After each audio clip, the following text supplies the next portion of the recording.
नाश्ता ठंडा हो गया। ये नैपकिन तेरा गंदा हो गया। एक पॉलिटिकल पार्टी का झंडा हो गया। आज क्या खिलाओगे, ये रहा सवाल।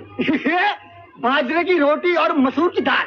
शराब के नशे में डूबे, पीकर झूमते हुए किसी भी शख्स की बात होती है तो हिंदी सिनेमा के इस ग्रेट आर्टिस्ट का चेहरा बरबस हमारी आंखों के सामने तैर जाता है। Your name please. My name is James D'Costa. और हमें प्यारे मोहन इलाहाबादी कहते हैं। जरा गाड़ी की चाबी दीजिए। गाड़ी नहीं चलेगा। क्यों भाई? इसकी डिफरेंशियल में लफड़ा। वो कॉमेडियन जिनके हाथ में बोतल होती थी, बाल बिखरे और आंखें भैंगी होती थीं, उनकी जुबान लड़खड़ा रही होती, वो हिचकी लेते, हकलाते हुए कुछ बोलते और हिलते डुलते बमुश्किल चल रहे होते थे। अरे क्या ये पुलिस स्टेशन है? यहाँ पुलिस होगी नहीं तो चोर उचक के बदमाश रबर में होगा, नहीं तो कोई महात्मा थोड़ी होगा। मैं बिजनेसमैन हूँ। बिजनेसमैन? तो मैं भी बिजनेसमैन हूँ। अब great to meet you. Hindi cinema के वो हास्य कलाकार जिनका ह्यूमर, कॉमिक टाइमिंग, अलहदा बॉडी लैंग्वेज और यूनिक स्टाइल कमाल का था।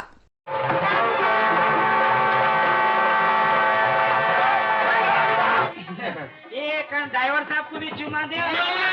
जिन्होंने अपने करियर में सबसे ज्यादा शराबी के किरदार निभाए और हमेशा के लिए शराबियों की पहचान बन गए।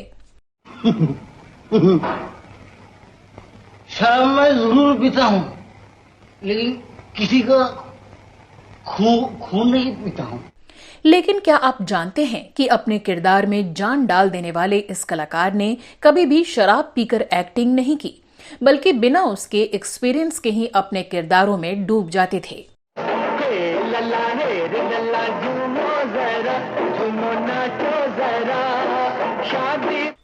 क्या आपको पता है कि फिल्मों में लालची, शराबी, अनपढ़ और लापरवाह दिखने वाले ये शख्स अपनी असल जिंदगी में बेहद गंभीर और संजीदा व्यक्ति थे और इन्होंने इंग्लिश लिटरेचर में पीएचडी हासिल की थी। तो क्या सारा इंतजाम हो चुका है? हाँ, इस बार निशाना खाली नहीं जाएगा। पिस्तौल जेल में आ चुका है। पिस्तौल जेल में आ चुका है। हाँ। और क्या आप यकीन करेंगे कि बेहद गरीबी में जिंदगी जीने वाले इस कलाकार ने मुंबई में भूखे पेट स्ट्रगल किया, फुटपाथ पर सोए और किसी शौक की वजह से नहीं बल्कि परिवार को 2 वक्त की रोटी खिलाने की मजबूरी में फिल्मों में काम करते रहे। बच्चा हरामजादा, तू हमारे साहबजादा होकर अनारकली जैसी 2 टके की लड़की का आगे न लगा। 2 टके की? तुझे मालूम नहीं उसकी माँ हमारे घर में आए थे। तो कौन थे ये कलाकार जो बेहद बीमारी की हालत में भी पूरे दिन शूटिंग करते थे, और क्यों ये अपने बच्चों को किसी भी फिल्मी हस्ती से नहीं मिलने देते थे? बताएंगे और भी बहुत कुछ। आप बने रहिए हमारे साथ।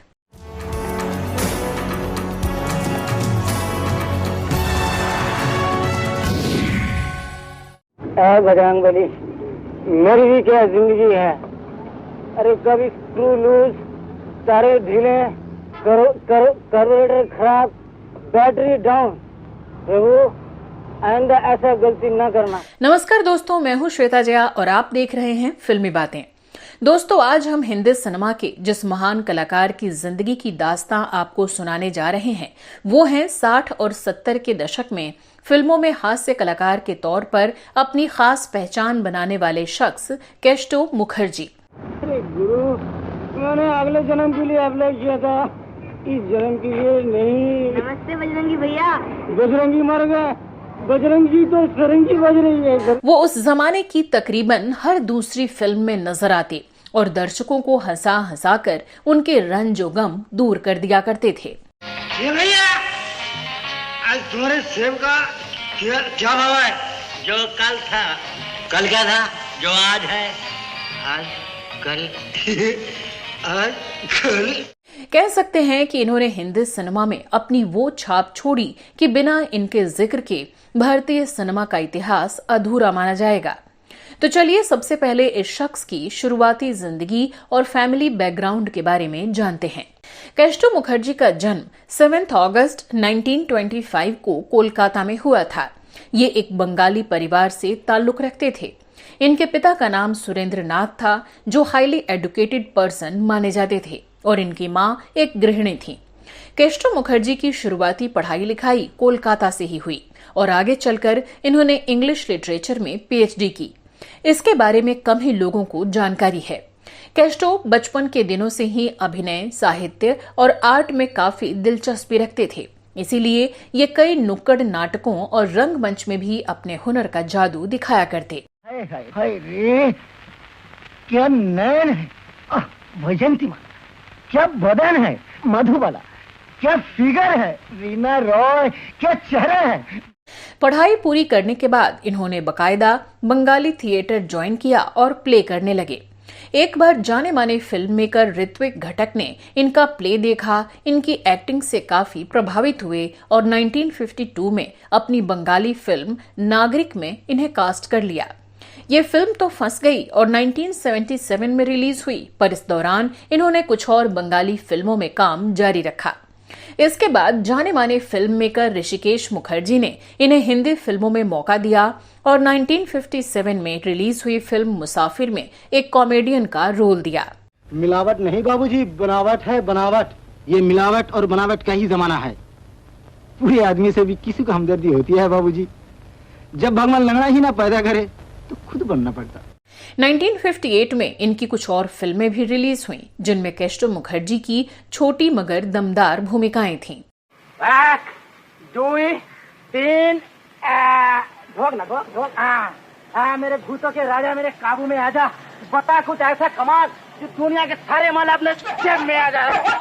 इन्हें 1958 के बाद कुछ अच्छा काम नहीं मिल रहा था। पैसों की किल्लत थी और काम की सख्त जरूरत थी। ऐसे में ये कई फिल्म निर्माताओं के दफ्तर के चक्कर काटने लगे। इसी दौरान ये जाने माने फिल्म निर्माता बिमल रॉय के ऑफिस पहुंचे, पर उन्होंने टालते हुए कहा कि अभी कोई काम नहीं है, बाद में आना। लेकिन केस्टो मुखर्जी को काम की इतनी ज्यादा जरूरत थी कि ये वहीं खड़े रहे। बिमल रॉय गुस्सा हो गए और कहा, मुझे अभी तो बस एक कुत्ते की जरूरत है, क्या तुम भौंक सकते हो? केस्टो मुखर्जी ने इस बात को सीरियस ले लिया और हूबहू कुत्ते की आवाज निकालनी शुरू कर दी। बिमल दा हैरान रह गए। केस्टो साहब की सादगी और काम के प्रति जुनून को देखकर वो बेहद शर्मिंदा हुए और अपनी फिल्म में झट से एक रोल दे दिया। साल 1960 में परख फिल्म रिलीज हुई, जिसमें केस्टो मुखर्जी का कमाल का किरदार था। अरे बुद्धू, देखता नहीं, लिखा है खैराती दवाखाना, आइंदा गरीबों से एक कौड़ी नहीं ली जाएगी, डॉक्टर साहब मुफ्त इलाज करेंगे। इसके बाद 1962 में बिमल दा ने एक फिल्म बनाई, प्रेम पत्र। इस हिट फिल्म में भी केस्टो मुखर्जी ने काम किया। इसके साथ साथ अब केस्टो मुखर्जी और भी कई फिल्मों में काम करने लगे थे। कई फिल्मों में इन्हें दर्शकों ने काफी पसंद किया। 1960 में एक फिल्म रिलीज हुई, मासूम, जिसमें ये एक सीआईडी ऑफिसर के तौर पर दिखे, तो 1962 में चाइना टाउन में भी इन्होंने अच्छा किरदार निभाया। 1965 में फरार नाम की एक फिल्म रिलीज हुई, जिसमें इन्होंने स्कूल चौकीदार की भूमिका निभाई। अरे भाई, और कितना काम बाकी है? 3 सवाल। अरे बाप रे बाप, 3 सवाल, फिर तो 1 घंटा लग जाएगा। अरे चुप भी हो जाओ, मेरा सारा सवाल गलत कर दिया। अच्छा, काम खत्म करके कॉपी यहीं छोड़ जाना, समझे? 1966 में फिल्म पिंजरे के पंछी में केस्टो नाई का रोल करते नजर आए। केस्टो मुखर्जी ने ऐसे कई किरदार निभाए जिन्होंने दर्शकों पर गहरी छाप छोड़ी। अबे मैं जा तो पुलिस को बुला, मैं खबर जाता। अंदर छोड़ इसको, अंदर चल। 1960 से 1970 के बीच में इनकी कई महत्वपूर्ण फिल्में रिलीज हुईं और केस्टो की एक अलग पहचान बनने लगी।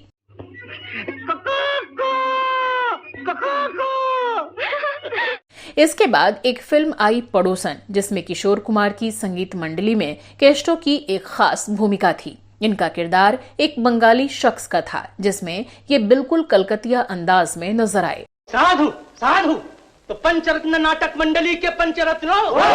केस्टो मुखर्जी के साथ खास बात ये रहती थी कि इनको दर्शकों को हंसाने के लिए किसी डायलॉग की जरूरत नहीं पड़ती थी, बस चेहरे का एक्सप्रेशन ही काफी था।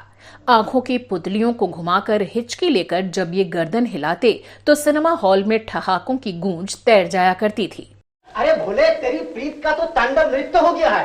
तू जिस कन्या से मोहब्बत करता है वो तो किसी नचाइए के साथ रासलीला कर रही है।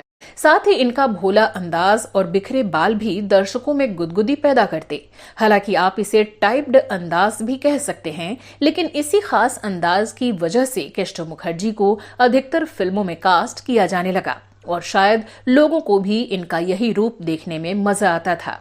साहब वो बहुत चालाक आदमी था। वो कैसे? साहब अभी बताता हूँ। साहब उस आदमी ने रिश्वत खा के एक मुजरिम को जेल से भगा दिया था। पर आपको ये जानकर हैरानी होगी कि इन्हें काम तो खूब मिलता, लेकिन पैसे 13-22, क्योंकि उस दौरान इस तरह के छोटे मोटे रोल करने वाले एक्टर्स को इतने ज्यादा पैसे नहीं मिलते कि इनकी आर्थिक स्थिति ठीक रह सके। इसीलिए केस्टो को ज्यादा से ज्यादा फिल्मों में काम करना पड़ता ताकि घर चलाने लायक पैसे कमा सकें। एक 10 पैसा देना। मेरे पास नहीं है बेटे, चल। खाना खिला देना। बोला ना मेरे पास नहीं है। देखना मेरी पेन पड़ गई, एक पेन दिला देना। कहा ना कुछ भी नहीं है। कुछ भी नहीं तो चलना, दोनों मिलकर भीख मांगेंगे। क्या भीख? इसीलिए केशव मुखर्जी अलग अलग निर्माता निर्देशकों के पास जाया करते और काम मांगा करते थे। एक पढ़ा लिखा शख्स, एक उम्दा कलाकार, लेकिन फिर भी उसे हमेशा काम मांगने और घर चलाने की जद्दोजहद से गुजरना पड़ता। आजकल इतने उदास क्यों रहते हो भाई? अरे कादिर, मैं क्या बताऊं भाई, अंजू बिटिया चले जाने से जिंदगानी के तू ही चला गया। आज 6 महीना हो गए कुकुर को बोले हुए। उन दिनों असित सेन एक फिल्म बना रहे थे, माँ और ममता। इस फिल्म में एक शराबी के रोल के लिए एक कॉमेडियन का किरदार था। उस समय जॉनी वॉकर, महमूद और जगदीप सभी काफी बिजी थे। ऐसे में जब केशव मुखर्जी काम मांगने उनके पास पहुंचे तो असित सेन ने इन्हें कास्ट कर लिया और यहीं से शुरू हुआ शराबी कॉमेडियन केशव का सिलसिला। तुम लोगों की जुबान एक शराबी और एक अबला की सामने ही खुल सकती है। किसी में दम है तो बुलाओ सुंदर को। 1970 में फिल्म माँ और ममता रिलीज हुई, जिसमें पहली बार केशव मुखर्जी ने एक शराबी का रोल निभाया और यही वो फिल्म साबित हुई जिसने केशव मुखर्जी को बड़े पर्दे पर एक नई पहचान दिलाई। इसके बाद 1970 में ही इनकी अगली फिल्म आई सुहाना सफर और इसमें भी केशव मुखर्जी ने शराबी की ही भूमिका अदा की और इसमें किरदार का नाम भी केशव ही था। फिर तो इन्होंने अपनी अदायगी से किरदार में ऐसी जान डाली कि फिल्म डायरेक्टर की पहली पसंद बनने लगे, खासकर जिन्हें एक शराबी के किरदार की जरूरत होती थी। तुम मैनेजर हो? मैं दोस्त हूँ।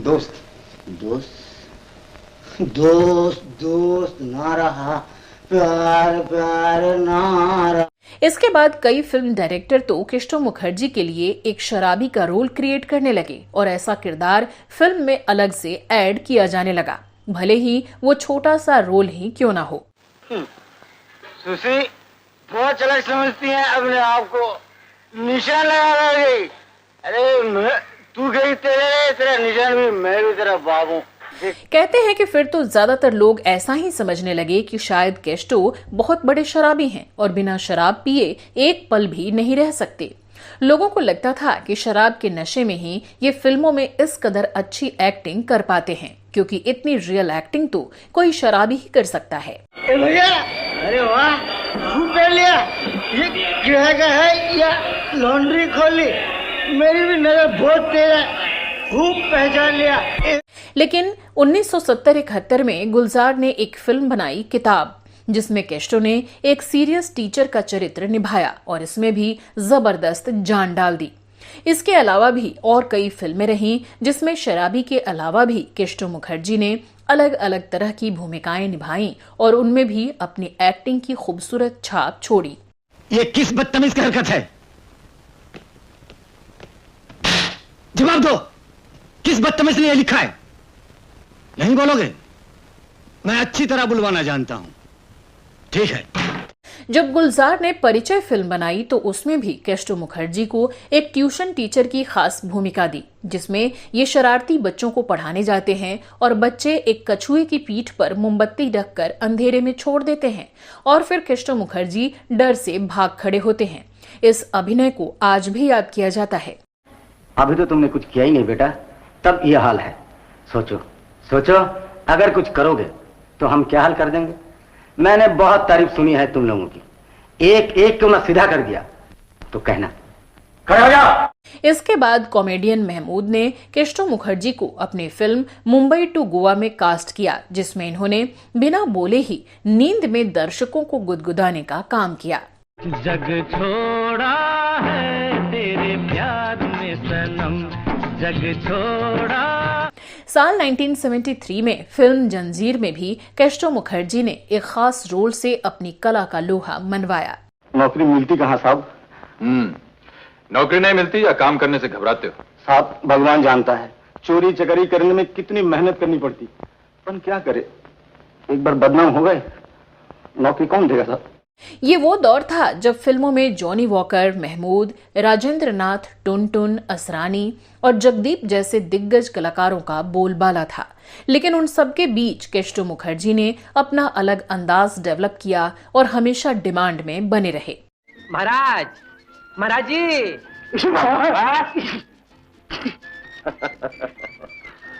तुम्हारे आपको कैसे पता चला? तुम्हारे आने से 1 सेकंड पहले। अब तक शराबी का कैरेक्टर फिल्मों की जान बन चुका था और केस्टो इसकी पहचान बन चुके थे। 1973 में फिल्म बड़ा कबूतर और लोफर में केस्टो मुखर्जी ने शराबी की ही भूमिका निभाई और किरदारों में अपनी अदायगी से जान फूंक दी। ये भैया आज तुम्हारे सेब का क्या भाव है? जो कल था। कल क्या था? जो आज है। आज कल। साल 1975 में एक फिल्म आई चुपके चुपके। ऋषिकेश मुखर्जी की इस फिल्म में केस्टो ने एक ऐसे शराबी की यादगार भूमिका निभाई जो हमेशा कंफ्यूज रहता है। किसे ढूंढ रहे हैं आप? एक साला ड्राइवर को, वो साला मालिक की साली को भगा लाया। बहुत बदमाश आयो। अरे बदमाश क्यों भाई? रसिक निकले बोलो।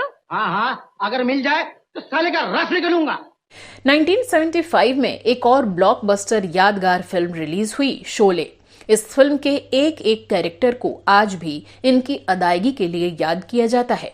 केस्टो ने इसमें हरिराम नाई का जो किरदार निभाया उसे याद कर लोग आज भी हंस पड़ते हैं। 1977 में एक फिल्म आई, इनकार। इसके एक सुपरहिट गीत को आज भी पसंद किया जाता है और रिमिक्स के रूप में भी बनता रहता है।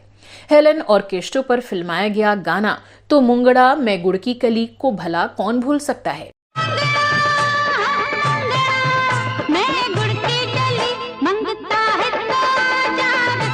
वहीं इसी साल आई फिल्म चाचा भतीजा में केस्टो मुखर्जी ने धर्मेंद्र के दोस्त का रोल निभाया और धर्मेंद्र अपने दोस्त को केस्टो नाम से ही बुलाया करते थे। नींद आ रही है यार मत कर। अरे अभी मैं याद नहीं हूँ। अरे अभी मैं शायर हूँ, कविता लिखता हूँ। हाँ।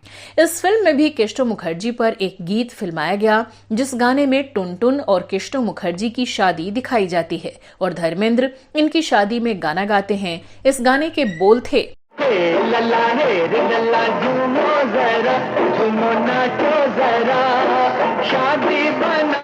1977 में जब ऋषिकेश मुखर्जी ने फिल्म गोलमाल बनाई तो उसमें केस्टो मुखर्जी के लिए अलग से किरदार जोड़ा जो बेहद कमाल का रहा। मॉर्निंग साहब। फिर पकड़ा गया तू? हाँ। कहाँ मिला ये? बाजू के पीछे इसकी भट्टी मिली है साहब। कब छोड़ेगा ये धंधा? सब बोलेगा छोड़ दूंगा। चुपचाप बैठना, मैं जरा बड़े साहब से मिलकर आता हूँ। आइए। इसके बाद साल 1978 में आई फिल्म राहु केतु में भी ये शराबी ड्राइवर के रोल में लोगों को हंसाते दिखे। ऐसे बहुत सारे यादगार रोल केस्टो मुखर्जी ने निभाए और तालियों की गड़गड़ाहट के रूप में इन्हें अवार्ड भी मिलते रहे। लेकिन एक ऐसी फिल्म भी रही जिसने इन्हें फिल्म फेयर अवार्ड दिलाई। ये थी साल 1980 की फिल्म खूबसूरत। एक ही दिन में हरी भजी क्यों नहीं सड़ती? चलिए सड़ती की टूक बनाइए और जुबान हिलाइए। अशरफी साहब, शायरी के बगैर इस घर में मुझसे काम नहीं होगा। हालांकि इससे पहले भी ये कई फिल्मों के लिए फिल्म फेयर में नॉमिनेट किए गए थे। ये फिल्में थीं साल 1975 की फिल्म काला सोना, 1977 की फिल्म चाचा भतीजा, 1978 में आई फिल्म आजाद और 1980 में आई फिल्म बेरहम।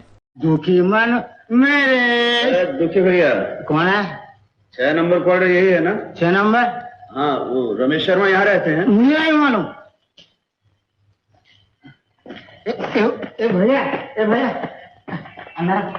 साल 1981 में मैं और मेरा हाथी फिल्म में भी केस्टो मुखर्जी ने एक शराबी की यादगार भूमिका निभाई।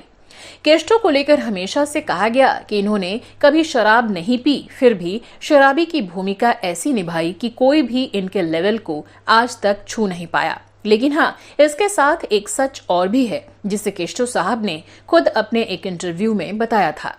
केस्टो साहब ने कभी भी शराब पीकर शराबी की एक्टिंग तो नहीं की, लेकिन हाँ, जब काम पर नहीं होते थे तब शराब पीने से इन्हें कोई परहेज नहीं था। खासकर शुरू में जब ये मुंबई में आए थे तो ऐसी जगह पर रहते थे कि सांप, बिच्छू और भूतों का डर इन्हें सताया करता था। उस डर से जब इन्हें नींद नहीं आती थी तो ये थोड़ी सी शराब पी लेते और सब टेंशन भूलकर सो जाया करते थे। बाद के दिनों में भी केस्टो मुखर्जी की आर्थिक स्थिति कभी भी ठीक नहीं रही, क्योंकि तब छोटे रोल करने वाले कलाकारों को ज्यादा फीस नहीं मिला करती थी और इसके लिए घर गृहस्थी चलाना भी इन्हें मुश्किल पड़ता था। जानकार बताते हैं कि 1980 के दौरान जब इनकी फिल्म बेरहम की शूटिंग चल रही थी तब केस्टो मुखर्जी की तबीयत काफी खराब रहा करती थी, पर इनके पास पैसों की इतनी किल्लत थी कि अपना इलाज कराने के भी पैसे नहीं थे। फिर भी ये बिल्कुल तय समय पर शूटिंग पर पहुंचते और घंटों काम करते रहते थे, जिस वजह से तबीयत ज्यादा बिगड़ती चली गई। लेकिन काम के प्रति समर्पण के अलावा परिवार की जिम्मेदारियां भी इन्हें आराम नहीं करने देती थीं। इनके परिवार की बात करें तो 1964 में इन्होंने छाया नाम की लड़की से शादी की थी, जिनसे इनके 2 बेटे हुए, रंजीत और इंद्रजीत। केस्टो ये कभी नहीं चाहते थे कि इनके बच्चे फिल्मों में आएं। ये चाहते थे कि इनके बच्चे पढ़ाई करें और पायलट और डॉक्टर बने। केस्टो मुखर्जी के बड़े बेटे बबलू मुखर्जी ने एक इंटरव्यू में बताया था कि इनके पिता असल जिंदगी में कॉमेडियन नहीं बल्कि एक सीरियस इंसान थे। वो अपने बच्चों से फिल्मों को लेकर कोई बात नहीं करते थे, यहाँ तक कि कोई फिल्मी शख्स जब इनसे मिलने घर पर आता था तो ये बच्चों को अंदर कमरे में भेज दिया करते थे। बताते हैं कि इसके पीछे केस्टो का एक डर था कि इनके बच्चे फिल्मी दुनिया की चकाचौंध में खो न जाएं। केस्टो मुखर्जी ने 30 साल से ज्यादा सिनेमा में काम किया और करीब 100 फिल्मों का हिस्सा रहे। 1981 में इनकी आखिरी फिल्म आई थी 5 कैदी, लेकिन पूरी जिंदगी ये अक्सर फाइनेंशियल प्रॉब्लम्स का ही सामना करते रहे।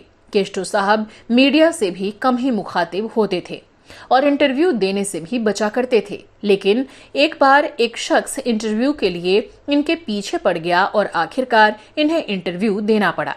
उसी समय उस जर्नलिस्ट ने इनकी पत्नी के साथ इनकी एक तस्वीर भी खींची थी, जो कि आज मीडिया डोमेन में मौजूद इकलौती तस्वीर है। केस्टो मुखर्जी ने उसे इंटरव्यू में बताया था कि जब वो कोलकाता से मुंबई आए थे तो उनकी हालत बहुत खराब थी। वो काम की तलाश में थे और बहुत ही स्ट्रगल किया था। तब इन्हें फुटपाथ पर भी सोना पड़ा और दोनों वक्त का खाना मिलेगा इस बात की भी कोई गारंटी नहीं होती थी। खैर, 1982 आते आते केस्टो साहब और ज्यादा बीमार होते चले गए। फिर 4 मार्च 1982 को अचानक पता चला कि केस्टो मुखर्जी अब इस दुनिया में नहीं रहे। लेकिन आपको जानकर हैरानी होगी कि ये इनकी बीमारी की वजह से नहीं हुआ था, बल्कि मुंबई में ही इनका भयानक रोड एक्सीडेंट हो गया था और एक्सेसिव ब्लीडिंग की वजह से इनकी जान चली गई। सभी को हंसाने वाला शख्स जिसका बेहद दर्द भरा अंत हो गया। तब इनकी उम्र सिर्फ 56 साल की थी। बताते हैं कि उसके बाद ना तो इन्हें फिल्मी दुनिया से अंतिम विदाई मिली और ना ही मीडिया में इसको लेकर कहीं कोई बड़ी खबर छापी गई, जिसके वो सही मायने में हकदार थे। इसके बाद इनके बड़े बेटे बबलू मुखर्जी ने फिल्मों में काम करना शुरू किया और बतौर कॉमेडियन कई फिल्मों में नजर आए, क्योंकि तब परिवार की जिम्मेदारी उन्हीं के कंधों पर आ गई थी। हालांकि इनके पिता इन्हें जो बनाना चाहते थे वो तो ये नहीं बन पाए, लेकिन बबलू मुखर्जी ने बहुत सारी फिल्मों और टीवी सीरियल में भी काम किया। मैं जाऊंगा, जरूर जाऊंगा इसी वक्त उस भयानक जंगल में और उस महालक्ष्मी के मंदिर से वो हीरा लेकर आऊंगा जिससे कि राजकुमारी फिर से इस दुनिया को देख सके। वहीं 1985 में केस्टो मुखर्जी के छोटे बेटे रंजीत का निधन हो गया। बबलू मुखर्जी अब अपने पिता के नाम की एक एक्टिंग एकेडमी चलाते हैं और फिल्मों का भी हिस्सा हैं। ये अपनी पत्नी पूनम और 3 बच्चों के साथ मुंबई में ही रहते हैं। केशव मुखर्जी को इस दुनिया को अलविदा कहे कई दशक बीत चुके हैं। अपने खास अंदाज और बेहतरीन अदायगी की वजह से ये आज भी हम सबके जहन में जिंदा हैं और हमेशा रहेंगे। आज भी लोग इनकी मिमिक्री करते हैं और इनके स्टाइल की चर्चा करते हैं। केशव मुखर्जी सिनेमा के वो सितारा हैं जिन्हें कभी भी बुझाया नहीं जा सकता। नामा खोल, शुरू से लेकर आखिर तक फजूल गुस्ताखी हमारे सामने, इसकी गर्दन काट। इस हास्य अभिनेता के जीवन के पीछे ढेर सारे दर्द और कई तरह की परेशानियां छुपी रहीं, लेकिन फिर भी इन्होंने अपने चेहरे पर कभी भी उसकी शिकन तक नहीं आने दी और पर्दे पर बस अपने अंदर के कलाकार को जिंदा रखा। कह सकते हैं कि इनकी जिंदगी हम सब के लिए एक मिसाल है। गौरी, जब मैं वापस आ रहा था ना, पड़ोस वाले खिड़की में मैंने क्या देखा मालूम है? क्या देखा? जानती हो, वो जो बाबूजी है ना, जिनकी नई नई शादी हुई है, क्या करे? वो अपनी बीवी को। फिल्मी बातें की टीम केशव मुखर्जी के काम को सलाम करती है। केशव साहब को हमारी श्रद्धांजलि। तो आज के वीडियो में फिलहाल के लिए बस इतना ही। आपके पास भी केशव मुखर्जी साहब से जुड़ी कोई और जानकारी हो तो हमसे साझा करना मत भूलिएगा। आपको आज का हमारा ये एपिसोड कैसा लगा, कमेंट करके जरूर बताइएगा। इसी तरह के कुछ और फिल्मी किस्से कहानियों के लिए आप हमारे दूसरे चैनलों बेबाक बॉलीवुड और वो पुराने दिन को भी देख सकते हैं। और अगर इसी तरह की और एंटरटेनिंग स्टोरीज देखना चाहते हैं तो आप YouTube के थैंक्स बटन के जरिए हमारे काम को सपोर्ट भी कर सकते हैं। अब दीजिए अपनी दोस्त और होस्ट श्वेता जया को इजाजत। नमस्कार।